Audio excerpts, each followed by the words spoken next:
In today's video, I am going to teach you how to hide your name in Valorant. Updated 2026 Guide.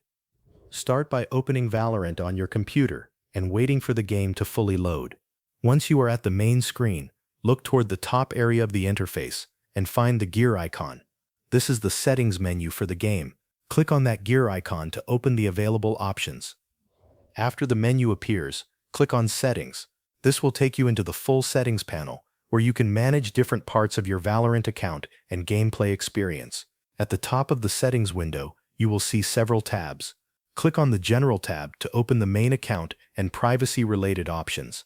Once you are inside the General section, scroll through the available settings until you find the option called Hide My Riot ID from players outside my party. This is the setting that controls whether other players who are not in your party can see your Riot ID. To hide your name from players outside your party, make sure this setting is turned on. If it is currently off, click it once to switch it on.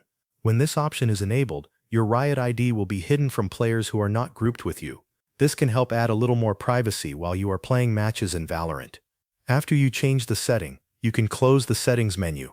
Valorant usually saves this change automatically, so you do not need to press any extra save button. Once you return to the main game screen, your updated privacy setting should already be active.